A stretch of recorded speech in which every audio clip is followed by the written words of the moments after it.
Nagama kayo unduma keessaniif haa ta'u eebbifamaa jecha an Paaster Masarat Abaati. Sa'aatii kana sagalee Waaqayyoo keessaa Isaayyaas boqonnaa 33 lakkoofsa tokko kaanee amma sadiitti kan jiru walii wajjin ilaalla. Yaa isa warra kaan balleessitu ati ofii keetii ammayyuu hin banne siif wayyoo. Utuu namni dabarsee sin kennin yaa isa dabarsitee nama kennitu siif wayyoo. Ati warra kaan balleessuu yommuu raawwattu ofii keetii immoo hin badda. Dabarsitee nama kennuu kee yommuu raawwattu simmoo namni dabarsee si kenna jedha. Ameen. Sagalee kanarratti inni waanuma facaafnee hammannaa kan jedhu gabaabaa tokko walii wajjin ilaalla.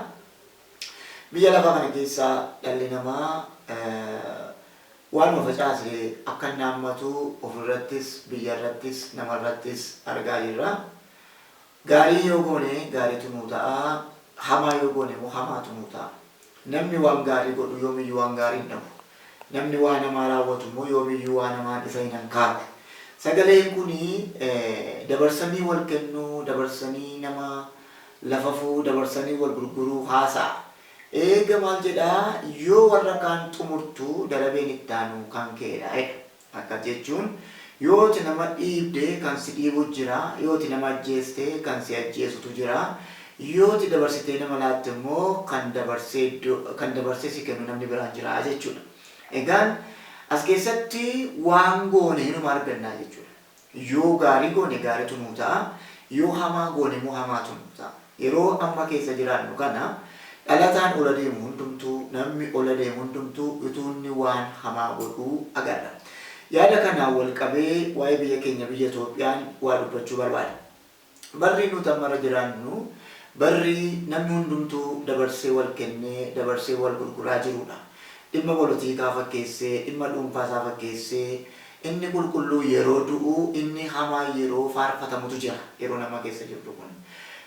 Namni kamiyyuu wanti inni hubachuun irra jiraatu yoo namni kun dabarsee nama kenna ta'e isa immoo kan isa kennu isa dugda duuba jira. Yoo inni gaarii godhe immoo kan gaarii isaaf godhu isa dugda duuba jira jechuudha. Yeroo Waaqayyoon kadhadhu biyya keenya irratti wanti argu yeroon kun yeroo lolaa, yeroo dubbii miti. Biyya Itoophiyaaf amma yeroon jiru yeroo hojii, yeroo misoomaati. Faallaa kanaa kan nuti keessa jirru garuu yeroo lolaati. Amma Itoophiyaan kan isheedhaaf lolu malee kan ishee lolu yeroo sanitti barbaaddu miti. Yeroo itti namni kamiyyuu maqaa Itoophiyaatiin wal lolu miti yeroon kun. Bizineesii dhimma dhuunfaa keenyaa yoo ta'e ala biyya keenya guddisuu yoo barbaanne hundumti keenya yeroo itti araara goonee tokkummaan jiraannudha yeroon kun. Garuu faallaa isa kanaa dabarree waan biraa goona taanaan itti miidhamuun keenya waan oolu miti. Eenyu nuu ta'u eenyu yeroon kun yeroo lolaa miti Itoophiyaadhaaf yeroo hojiiti. Isaayyaas kan inni argu iddoo kanatti namoota yeroo wal dhaalanii ofuma wal bal'eessan dhalataan tokko dhalataa tokko dabarsee yeroo kennu. Dhalataan tokko dhalataa tokko yeroo gurguru.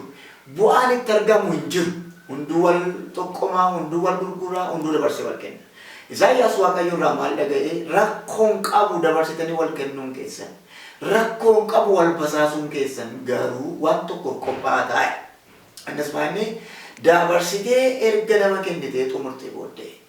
Dabarsitee erga dhugee balleetee xumurtee booddee ati immoo darabee qabattee jirta, tikeetti kutattee jirta, anis baduun kee naaf wedha. So balleessitee baduun kee erga namne, ajjeestee ajjeefamuun kee erga namne, awwaaltee awwaalamuun kee erga namne, itti dhukaastee sitti dhuka'uun kee erga namne, kun kisaaraadha. Kisaaraadha. Kanaaf akka mootummaa Itoophiyaattis ta'e, akka warra Itoophiyaadhaaf qabsaa'anii warra caakkaa jiranittis ta'e, yeroon kun yeroo wal lolan miti, yeroo hojiiti. Namni hundumtuu meeshaa isaa dhiisee, dhukaasa isaa dhiisee jiraachuudhaaf gara araaraaf gara nagaatti fuula isaa dhiyeeffachuun dirqama akka ta'e waamicha dhiyeessuu barbaada. Itti akka miidhamnetti. Waaqayyo amma obsu nu obseera, namnis amma obsu nu obseera, darabeen amma kana booddee jiru kan Waaqayyooti. Hundumti keenya utuu dhiiga dhangalaafnu, utuu wal ajjeefnu basmara diimaa isa kan Waaqayyo irra jennee irrama. Kana booddee lolli jiru jiraate Waaqayyo wajjin. Eenyu nu haa ta'u eenyu biyyi Itoophiyaa amma kan isheen barbaaddu nagaadhaa, hojiidhaa, misooma. Kan kana alaa sagaleen du'aa, sagaleen dhukaasaa yerootti dhaga'amu miti. Amma yeroon isaa xumurame. Yeroo kana immoo beennee ittiin gargaaramne yoo ta'e gatii kaffalla. Waaqayyo saba isaaf akka lolu, biyya isaaf akka lolu, uummata isaaf akka lolu beekuutu nurra jiraata. Lolli bara Isaayyaas ture qomoodhaan, lagaan, biyyaan ofuma isaaniitti yeroo wal fixan Isaayyaas saba kana gidduutti rakkate. Xiyoon hin diigamte, manni qulqullummaa hin diigame, biyyi hin diigamte, iddoo hundumtuu reeffa namaatiin guute. Xiyoon biyya kakuu qabdi turte. Xiyoon biyya ulfinaati, biyya kabajaati. Wanti hundumtuu garuu dukkanatti jijjiirame. Wanti hundumtuu yeroo dukkanatti jijjiirame Waaqayyoo bara kana ofii isaatii ga'e. Isaayyaas boqonnaa 60 lakkoofsa 1 kaatanii yoo ilaaltan akkanatti jedhe amma ifni dhufeera. Dukkana dhiisa, badiisa dhiisa, cabiinsa dhiisa, walajjeesuu dhiisaati. Ifa isinii dhufe kana wajjin, mo'icha isinii dhufe kana wajjin, yeroo galataa isinii dhufe kana wajjin walii galaa. Amma ifni kee dhufeera ka ibsee. Lakkoofsa 2 irratti maal jedhaa? Biyya lafaatti dukkanni nuffisaa, siif garuu ifni hin baay'e. Ol jedhi asii achi ilaali, warri si baqatan, warri si miidhan hundumtuu amma deebi'anii gara kee dhufu. Hawwiin gosa kana warri biyya Itoophiyaa irraa baqatan yerootti deebi'anii dhufanidha yeroon kun. Yerootti biyyi Itoophiyaa gara misoomaatti, gara ulfinaatti guddattudha. Isaayyaas boqonnaa 62 irratti sagalee Waaqayyoo yeroo dubbatu akkas jedha, Xiyoon ishee diigamtee, ishee baddee, ishee onte kanaanii akkasittiin jedhe qajeelummaan ishee akka biiftuu ganamaa hamma ol ba'utti, fayyinni ishee hamma akka guca boba'u hamma ibsutti, ani waa'ee Xiyooniif calluman jedhu waa'ee Yerusaalemiif hin boqodhu jedha. Kan eega jedhee booda lakkoofsa 2 irratti sabni lafarraa qajeelummaa kee, mootonni hundinuu ulfina kee hin argu, maqaa haaraa isa Waaqayyoo ofii isaatiif sii kennee hin waamamu ta'e. Ani mul'atan argaa. Yeroon kun yeroo Itoophiyaan maqaa haaraa godhattee misoomaan beekamtee alaa keessatti maqaa ulfinaa, maqaa kabajaa argattee ittiin beekamtudha malee yeroo isheen ittiin lolaan beekamtu miti. Lola keessa turreerraa nu ga'a, walajjeesaa turreerraa nu ga'a. Amma laa'iniin basmarri irra jenne jirru kun kan Waaqayyooti. Kanarra dabarraan hundumti keenya miidhamnee onnee gadi taa'uun keenya waan oolu miti. Dhaggeeffadhaa. Mootummaa kamiinis ta'u eenyu namni Itoophiyaa jaallatu kamiyyuu, namni biyya isaa jaallatu kamiyyuu amma fuula isaa gara araaraaf gara misoomaatti akka deeffatuun waamicha dhiyeessa. Amma Waaqayyo ga'eera. Nuu milkaa'uu dhiisuu danda'a. Walitti dhukaasuu dandeenya. Nuu milkaa'uu dhiisuu danda'a. Wal loluu dandeenya. Nuu milkaa'uu dhiisuu danda'a. Humna qabnuun, meeshaa qabnuun Itoophiyaaf waan qabsoofnu fakkaannee walitti duuluu dandeenya. Nuu milkaa'uu dhiisuu danda'a. Guyyaa sagalee kana dhageessan qabadhaatii waa eegaa an argeera wanta ta'eef. Kanaaf Waaqayyo biyya Itoophiyaa maqaa ulfinaatiin yeroo inni itti waamu amma yeroo balbala ulfinaarra dhaabanneedha. Malee balbala du'aarra yerootti dhaabanne, yerootti balbala walajjeesurra dhaabanne miti. Hamma ulfinni kee ol ba'ee beekamutti ani caalin jedhu jedheera Waaqayyo. Egaan nuti sammuu keenya fayyifne, yaada keenya fayyifne, yaada qulqulluudhaan namni hundumtuu laphee dhiifamaa walii qabaatee lagaan wal qooduu dhiisee, biyyaan wal qooduu dhiisee, afaaniin wal qooduu dhiisee, biyya tokkitti waan qabnuuf, uummata tokkicha waan qabnuuf yeroo itti nagaa labsinu akka nuu ta'uun waamicha isin dhiyeessa. Tarii sagaleen kun booddee hafee turee isin qaqqabuu danda'a ta'a. Yeroo dhageessan kanaa ka'aatii irratti hojjedha.